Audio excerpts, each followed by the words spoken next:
and Tulane finally took the field this afternoon after weeks of Lane Kiffin drama. But the Rebels had one mission, and that was to defeat the Tulane Green Wave in the first round of college football playoffs. Our Wayne Herford was in Oxford today covering that game and joins us live on campus with more on the Rebels' big win.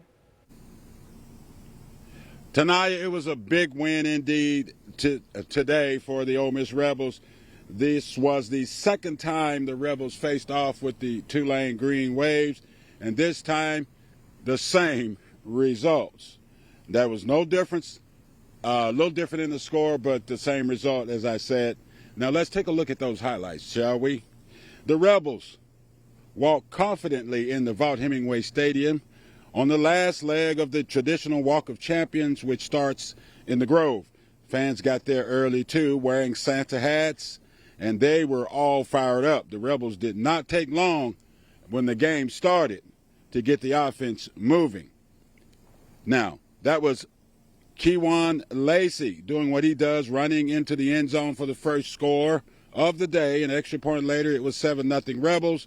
Tulane quarterback Jake Retzlaff, the BYU transfer, tried to make something happen with a nice run to put Tulane deep in Rebel territory. But he makes a big mistake the very next play, throwing an interception to Ole Miss cornerback Jalen Braxton. The team was all fired up. One fan even showed up with a vintage shot of Coach Pete Golding.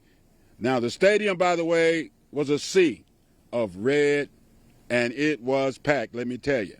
The Rebels were cruising up to a 17-3 lead when Trinidad Chambliss, the All-American quarterback, took off for a good run, but everything went silent as Trinidad appeared to have hurt himself very seriously.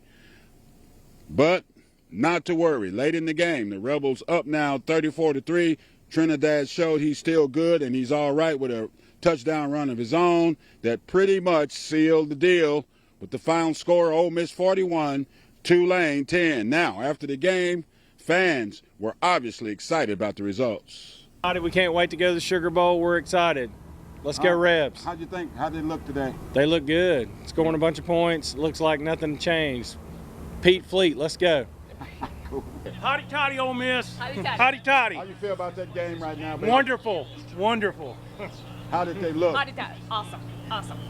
You know, this team's done a really good job. So we knew going into this, postseason, there's going to be highs, there's going to be lows in the game. We just got to keep it right here. So we're very pleased how we started off tonight. Both halves, as far as like going down there and be able to execute, score, come away with touchdowns. But at the same time, if we had started out slow, that can't be a reason that we don't finish the way we want to. I think. All right, now, sorry about the technical difficulties, but the Rebels finished well enough tonight to win and get to their next stop, which will be in New Orleans and the Sugar Bowl for a second showdown with the one and only Georgia Bulldogs. Now, these two met earlier this year with the Rebels losing to the Bulldogs 43-35. Should be a great ball game.